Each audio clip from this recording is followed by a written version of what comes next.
கடகராசி நேர்களுக்கு, அதாவது 12ஆம் வீட்டு அதிபதியும் நம் 3ஆம் வீட்டு அதிபதியுமான புதன் பகவான் என்ன பண்றாரு அப்படின்னா, நம்மளுடைய கடகராசியில இருந்தேவும் 7ஆம் பார்வையா மகரத்தை பார்க்கிறார். அப்படி 7ஆம் பார்வையா பார்க்கும்போது முதல்ல என்ன பண்றாரு, கடகத்துல இவர் மட்டுமாவா இருக்காரு, இல்லையே, நம்மளுடைய உச்ச குருவான இயற்கை சுபரான நம்மளுடைய குரு பகவானும் இருக்கிறாங்க.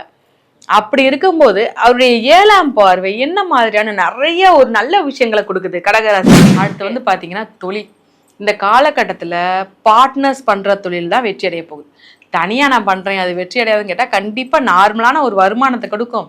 ஆனா நீங்க எதிர்பார்க்குறீங்க பாத்தீங்களா, ஒரு பெரிய வருமானம், நான் பெரிய ஒரு முன்னேற்றத்துக்கு போகணும், நான் ஒரு நல்ல ஒரு வருமானம் சம்பாதிக்கணும்ப்பா, எனக்கு கை நிறைய சம்பாதிக்கணும்னு சொல்லி, அது எல்லாம் உங்களுடைய ஒரு பார்ட்னர்ஸோட வச்சிருக்கீங்கன்னா, அதுவும் அந்த பார்ட்னர்ஸ் யாரா இந்த காலகட்டத்தில் உங்களை நீங்களே நிறைய அழகுபடுத்திக்கணும்னு நினைப்பீங்க. அதாவது ஏனோ தானோ நம்ம இருக்கிறோம், நம்ம வேலையை பார்த்துட்டு நம்ம ஒன்று ஏனோ தானோ இருக்கோம்ப்பா, அது இருந்தால் போதும் அப்படின்னு சொல்லி இருந்தவங்க இப்போ என்ன பண்ணுவீங்க அப்படின்னா, உங்களை நீங்களே அழகுபடுத்திக்கிறது, உங்களுக்கு நீங்களே ஒரு சுய தன்னம்பிக்கையும் சுய ஒரு ஒழுக்கத்தையும் உங்களுக்கு நீங்களே அறிவுரைப்படுத்திக்க என்ன மாதிரியான வழிபாடு பண்ணலாம் அப்படின்னு சொல்லி கேட்டோம்னா, நிச்சயமா நீங்கள் வழிபடக்கூடிய தெய்வம்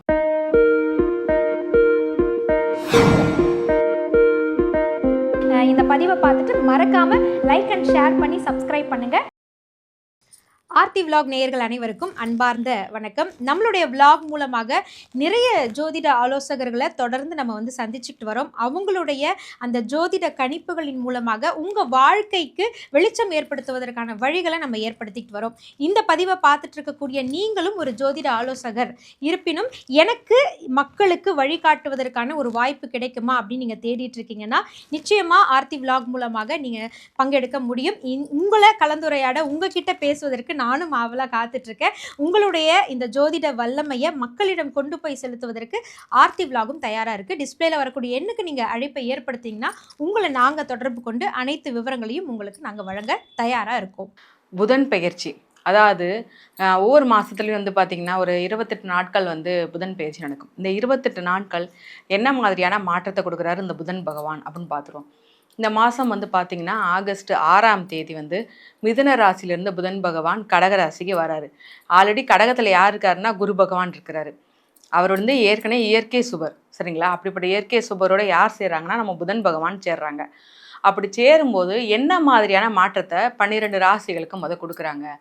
இவருடைய பார்வை வந்து பார்த்திங்கன்னா ஒரு பார்வை தான் நம்ம புதனுக்கு, 7ஆம் பார்வை மட்டும்தான். அப்படி இவர் கடகராசியிலேருந்து 7ஆம் பார்வையாக நம்ம மகர ராசியை பார்க்குறாரு. அப்படிங்கும்போது ஒவ்வொரு ராசிக்கும் பலன்கள் மாறுபடும். அவங்களுடைய கஷ்டங்களுக்கும் அவங்களுடைய கவலைகளுக்கும் உண்டான ஒரு தீர்வு கிடைக்கும். பொதுவாக வந்து புதன் பெயர்ச்சியில் பொது பலன்கள்னு சொன்னாலே நம்ம என்ன பண்ணுவோம் தெரியுமா, புதன் யாருக்கு, அதாவது இந்த ரொம்ப கணக்கில் ரொம்ப பெஸ்ட்டாக இருக்கிறவங்களுக்கு, இன்னொன்று வந்து தகவல் தொடர்பு சாதனங்கள், இன்னொன்று மொபைல் சம்மந்தப்பட்ட வேலை, சாஃப்ட்வேர்ஸ் கம்பெனி, இந்த மாதிரியான நிறைய வேலைகளுக்கு தான் நம்ம புதன் பகவான் காரகர்.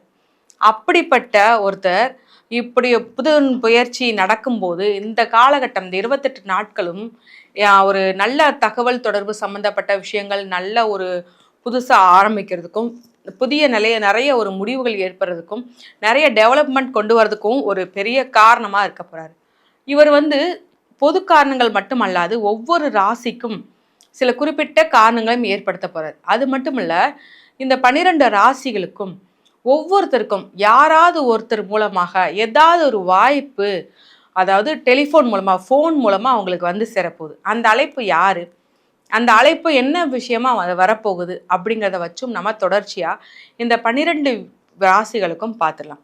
தொடர்ந்து இந்த பதிவை பார்த்துக்கிட்டே வாங்க. இதில் வந்து பார்த்திங்கன்னா பொதுவாக இந்த புதன் பயிற்சியில் என்ன பொது பரிகாரம் 12 ராசிகளுக்கும் வரப்போகிற முக்கியமான அந்த கால்ஸ் பற்றி சொல்லிட்டேன். இன்னொரு முக்கியமான விஷயம், இதில் நம்மளுக்கு சில பாதிப்புகள் இருக்கும் பார்த்தீங்களா, அந்த பாதிப்புகள் ஒவ்வொரு ராசிக்கும் எனக்கு இந்த பிரச்சனை மட்டும் சரியாக மாட்டேங்கி, இது மட்டும் நான் எவ்வளோ முயற்சி பண்ணாலும் இதில் எனக்கு முன்னேற்றமே இல்லைன்னு சொல்கிறவங்களுக்கெல்லாம் ஒரு சில வழிபாடுகளும் வாழ்வியல் பரிகாரங்களும் சொல்கிறது. இந்த வாழ்வியல் பரிகாரம் ஒரே மாதிரியான சில விஷயங்கள் தான் இருக்கும், ஆனால் என்ன, கஷ்டப்படுறவங்களுக்கு உதவி, இதுதான் இந்த வாழ்வியல் பரிகாரத்திலே முக்கியமான ஒரு விஷயம்.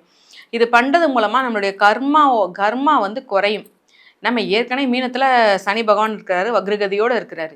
அப்படி இருக்கும்போது சில ராசிகளுக்கு ஏழரை சனி இருக்குது, கண்டக சனி இருக்குது, நிறைய பாதிப்புகள்லாம் இருக்குது. அந்த பாதிப்பு வந்து எந்த வகையிலையும் நம்மளை பாதிக்காத, ஏன்னா இயற்கை சுபர் குரு பகவானுடைய சேர்ந்து புதன் பகவான் இருக்கார். அப்படி இருக்கும்போதும் சில சில விஷயங்கள்ல எச்சரிக்கை உணர்வோடு இருக்கணும். அந்த பாதிப்புகளை எதுவும் நம்மளுக்கு வராம இருக்கணும் இல்லையா? அதற்கு உண்டான வாழ்வியல் பரிகாரம் வழிபாடு முறைகளையும் சொல்றேன். கண்டிப்பா அதை நீங்க பண்ணுங்க. உங்களுக்கும் உங்களுடைய குடும்பத்திற்கும் உங்களுக்கு கடவுளோட ஆசீர்வாதம் பரிபூர்ணம். கடகராசி நேயர்களுக்கு, அதாவது 12ஆம் வீட்டு அதிபதியும் நம் 3ஆம் வீட்டு அதிபதியுமான புதன் பகவான் என்ன பண்றாரு அப்படின்னா, நம்மளுடைய கடகராசியில இருந்தேவும் 7ஆம் பார்வையா மகரத்தை பார்க்குறாரு. அப்படி 7ஆம் பார்வையா பார்க்கும்போது முதல்ல என்ன பண்றாரு, கடகத்துல இவர் மட்டுமாவா இருக்காரு, இல்லையே, நம்மளுடைய உச்ச குருவான இயற்கை சுபரான நம்மளுடைய குரு பகவானும் இருக்கிறாங்க. அப்படி இருக்கும்போது அவருடைய 7ஆம் பார்வை என்ன மாதிரியான நிறைய ஒரு நல்ல விஷயங்களை கொடுக்குது கடகராசி நேயர்களுக்கு. நல்ல விஷயங்கள்ல ஃபர்ஸ்ட் விஷயம், திருமணமே ஆகலப்பா, தாமதமா திருமணம் ஆயிடுச்சு, தாமதமா எனக்கு வந்து ரொம்ப ஏஜ் ஆயிடுச்சு, நான் திருமணத்துக்கு பார்த்துக்கிருக்கேன், ஏதாவது ஒரு தடங்கள் வந்துக்கிட்டே தான் இருக்கு, நான் என்ன பண்ணனே தெரியலன்னு சொல்றவங்களுக்கும் சரி, இல்லை நான் வந்து 2ஆம் திருமணம் பார்த்துக்கிருக்கேன், குழந்தைக்கு வந்து பார்த்தீங்கன்னா இரண்டாம் திருமணம், அது ஏதாவது ஒரு குழந்தைகள் இருக்குது, ஆனாலும் திருமணம் எனக்கு தடைப்பட்டு போய்கிட்டே இருக்குது, என்ன பண்ணுன்னு சொல்கிறவங்களும் சரி, முதல்ல நான் சொல்கிற விஷயங்கள் கண்டிப்பாக திருமணம் உங்களுக்கு நிச்சயமாகும். ஏன்னா இயற்கை சுவரோட சேர்ந்தான புதன் பகவான் இருக்காரு. அப்படி இருக்கும்போது அவருடைய பார்வை உங்கள் மேலே விழுகும்போது, 7ஆம் பார்வையாக புதனுடைய பார்வை உங்கள் மேலே விழுகும்போது உங்களுக்கு ஒரு பாசிட்டிவான விஷயங்கள் தானே நடக்கும். அடுத்து ரொம்ப முக்கியமான விஷயம் குழந்தை பேர்.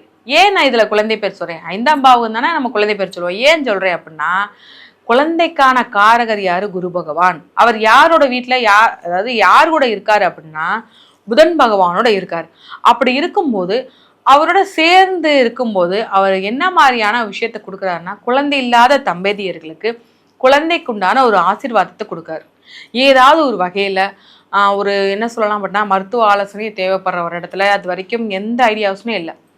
எனக்கு ரொம்ப வருஷமாச்சு, நாங்களும் எத்தனையோ மருத்துவமனை பார்த்துட்டோம், ஆனால் அது எதுவுமே கை கொடுக்கலன்னு சொல்லும்போது ஏதாவது ஒரு வகையில் அவங்களுக்கு கை கொடுக்க போகுது. அதுதான் ஒரு பெரிய விஷயமா அவங்களுக்கு நடக்க போகுதுங்க. அடுத்து வந்து பார்த்தீங்கன்னா தொழில். இந்த காலகட்டத்தில் பார்ட்னர்ஸ் பண்ணுற தொழில் தான் வெற்றி அடைய போகுது. தனியாக நான் பண்ணுறேன் அது வெற்றி அடையாதுன்னு கேட்டால் கண்டிப்பாக நார்மலான ஒரு வருமானத்தை கொடுக்கும். ஆனால் நீங்கள் எதிர்பார்க்குறீங்க பார்த்தீங்களா, ஒரு பெரிய வருமானம், நான் பெரிய ஒரு முன்னேற்றத்துக்கு போகணும், நான் ஒரு நல்ல ஒரு வருமானம் சம்பாதிக்கணும்ப்பா, எனக்கு கை நிறைய சம்பாதிக்கணும்னு சொல்லி, அது எல்லாம் உங்களுடைய ஒரு பார்ட்னர்ஸோடு வச்சுருக்கீங்கன்னா, அதுவும் அந்த பார்ட்னர்ஸ் யாராக இருக்கணும் அப்படின்னா மனைவியாக இருக்கணும், நண்பர்களாக இருக்கணும். இவங்க இருந்தாங்க, இவங்க மூலமாக தான் நீங்கள் அந்த தொழில் 2 பேர் சேர்ந்து பண்ணுறீங்க செய்கிறீங்க அப்படின்னா கண்டிப்பாக அந்த தொழில் வெற்றி அடையும், உச்சத்தை அடையுங்க. இது எந்தவித மாற்றமுமே கிடையாது. ஏன்னா நம்ம 7ஆம் பாவம் வந்து பார்ட்னர்ஸ் தான் குறிக்கும். அது எந்தவித பார்ட்னர்ஸ்னாலும் இருக்கட்டுமே. இப்போ பிள்ளைகள் சரியாக படிக்கலை, நான் என்னதான் படிக்க வச்சாலும் சரியாக படிக்க மாட்டேங்குது, எக்ஸாம் வேற, இப்போ எனக்கு மிட்டம் நடக்குது, அடுத்து ஒவ்வொரு எக்ஸாமும் நடக்க ஆரம்பிச்சிடும், என்ன பண்ணணும்னு தெரியலன்னு சொல்கிறவங்க நீங்கள் டியூஷன் அது இதுன்னு அனுப்ப வேண்டாம். பிள்ளைங்களோட சேர்ந்து 2 பிள்ளைங்களா படிக்க விடுங்க, பார்ட்னர்ஸோடு சேர்ந்து படிக்க விடுங்க. அந்த பிள்ளைங்களுக்கு ரொம்ப ஆர்வம் அதிகரிக்கும். அப்படிங்கும்போது படிப்பில் ஒரு ஈடுபாடு, படிப்பில் ஒரு நம்பிக்கை வரும். ஓகே நம்ம சேர்ந்து படிக்கலாம், உனக்கு தெரியாத எனக்கு சொல்ல, எனக்கு தெரியாத நான் எனக்கு சொல்கிறேன்னு சொல்லி ஒரு சந்தோஷமும் ஒரு இந்த மாதிரி படிக்கும்போது பிள்ளைங்களுக்கு ஈஸியாக மைண்டில் பதிஞ்சிடும். கண்டிப்பாக அதை பண்ணி பாருங்கள், உங்களுக்கு உங்களுடைய குழந்தைகளுடைய மாற்றம் தெரிய ஆரம்பிக்கும். இந்த காலகட்டத்தில் உங்களை நீங்களே நிறைய அழகுபடுத்திக்கணும்னு நினைப்பீங்க. அதாவது ஏனோ தானோ நம்ம இருக்கிறோம், நம்ம வேலையை பார்த்துட்டு நம்ம ஒன்று ஏனோ தானோன்னு இருக்கோம், அது இருந்தால் போதும் அப்படின்னு சொல்லி இருந்தவங்க இப்போ என்ன பண்ணுவீங்க அப்படின்னா, உங்களை நீங்களே அழகுபடுத்திக்கிறது, உங்களுக்கு நீங்களே ஒரு சுய தன்னம்பிக்கையும் சுய ஒரு ஒழுக்கத்தையும் உங்களுக்கு நீங்களே அறிவுரைப்படுத்திக்கிடுவீங்க. நம்ம தெளிவாக இருக்கணும், நம்மளால் எந்த ஒரு கஷ்டம் எந்த ஒரு அவமானம் வந்துடக்கூடாதுங்கிற ஒவ்வொரு விஷயத்தையும் நீங்கள் தெளிவாக இருப்பீங்க. நிறைய நல்ல விஷயங்களில் செயல்படுத்தணும். ஏன்னா அவங்களுக்கு ஒரே ஒரு பிரச்சனை, கோபம் மட்டும்தான். அந்த கோபத்தையுமே மேக்ஸிமம் நீங்கள் கண்ட்ரோல் பண்ணி ஒதுங்கிடுவீங்க. ஆனாலும் சில டைம் அது உங்களுக்கு ஒரு உடம்புக்கு முடியாத போகிற மாதிரி அமையும். சரிங்களா? ஓகே, என்ன வழிபாடு பண்ணால் நல்லா இருக்கும்னு சொல்லி பார்த்தோம்னா, முதல்ல வாழ்வியல் பரிகாரமாக ஒரே ஒரு விஷயம், மெயினான ஒரு விஷயம், இந்த புதன் பகவான் என்ன பண்ணுறாருன்னா, அவருடைய புதன்கிழமை தோறும் இந்த புதன் நவகிரகங்களில் புதன் பகவான் இருக்கார் பார்த்தீங்களா, அந்த நேரத்தில் உங்களால் முடிஞ்சவங்களுக்கு ஏதாவது ஒரு வகையில் ஒரு சாப்பாடு, இது எந்த சாப்பாடுனாலும் இருக்கலாம், அவங்களுக்கு ஒரு தண்ணி பாட்டிலோட வாங்கி கொடுத்துருங்க, ஒரு வாட்டர் பாட்டிலோட வாங்கி கொடுத்துருங்க. கண்டிப்பாக உங்களுக்கு ஒரு 2 பேர்த்துக்கு வாங்கி கொடுத்தாலும் போதுங்க, அதுவே உங்களுக்கு ஒரு நல்ல விதமாக பலனை தான் கொடுக்கும். என்ன மாதிரியான வழிபாடு பண்ணலாம் அப்படின்னு சொல்லி கேட்டோம்னா, நிச்சயமாக நீங்கள் வழிபடக்கூடிய தெய்வம் முருகப்பெருமான் வழிபாடு. கண்டிப்பாக அந்த வழிபாடு பண்ணுங்க. உங்களுக்கும் உங்களுடைய குடும்பத்திற்கும் கடவுள் அருள் பரிபூரணமாக இருக்கும். இதை பற்றின இது வந்து பொதுவான பரிகாரங்கள் மட்டுமே. இது வந்து பொதுவான ராசிகளுக்கு உண்டான சில விஷயங்கள் தான். இல்லை உங்களுடைய தனிப்பட்ட ராசிக்கு என்னுடைய மேச ராசி நான் வந்து இந்த தேதியில் இந்த நேரத்தில் பிறந்தேன்னு தனிப்பட்ட தேதி பிறந்த தேதியை வச்சு சொன்னால் மட்டும்தான் உங்களுடைய வாழ்க்கையில் உள்ள சில விஷயங்களை பற்றி நாங்கள் தெளிவாக சொல்ல முடியும். இதில் உங்களுக்கு டவுட் வரலாம், அது எப்படி நாங்கள் கீழே உள்ள நம்பருக்கு கொடுத்துறீங்க, நாங்கள் வாட்ஸ்அப் பண்ணிடலாம், டீட்டெயில்ஸ் கேட்கலாம், எப்படி கரெக்டாக சொல்வீங்க நாங்கள் நம்புவோம் அப்படின்னாலும், நீங்கள் எங்களை தொடர்பு கொண்டு உங்களுடைய ஜாதகத்தை ஆலோசனை கேட்கும்போது உங்களுடைய பாஸ்டில் நடந்த சில விஷயங்கள் நாங்கள் உங்களுக்கு சொல்லுவோம். அந்த சொல்கிறது மூலமாக உங்களுக்கு ஒரு நம்பிக்கை வரும் இல்லையா? அதற்கப்புறம் உங்களுடைய என்ன கேள்வினாலும் நீங்கள் கேட்டுக்கலாம். ஸோ கீழே உள்ள வாட்ஸ்அப் நம்பருக்கு அப்பாயின்மெண்ட் புக் பண்ணி ஜாதக ஆலோசனை கேட்டுக்கோங்க. வாழ்வில் வளம் பெறுக. ரொம்ப அற்புதமாக விளக்கங்களை நமக்காக கொடுத்துருக்காங்க. நான் மீண்டும் உங்களுக்காக சொல்கிறேன், அவங்கக்கிட்ட நீங்கள் வந்து ப்ரைவசியாக தனித்துவமாக உங்களுக்குன்னு கன்சல்ட்டிங் எடுக்கணும் அப்படின்னா ஆன்லைன் கன்சல்டேஷன் தயாராக காத்துட்ருக்கு. டிஸ்பிளேல இருக்கக்கூடிய அந்த எண்ணுக்கு நீங்கள் கால் பண்ணிங்கன்னா உங்களுக்கான வழிகாட்டுதல் நிச்சயமாக கிடைக்கும். இந்த மாதிரி நல்ல நல்ல ஆன்மீக தகவல்களோடு ஜோதிட ரீதியான பரிகாரங்கள் வழிபாட்டு தலங்களோடு மீண்டும் உங்களை ஒவ்வொரு நிகழ்ச்சியிலும் நாங்கள் சந்திச்சுக்கிட்டே இருப்போம். இந்த பதிவை உங்கள் அன்பின் மூலமாக லைக் பண்ணி ஷேர் பண்ணி மறக்காமல் சப்ஸ்கிரைப் பண்ணுங்கள். நன்றி, வணக்கம்.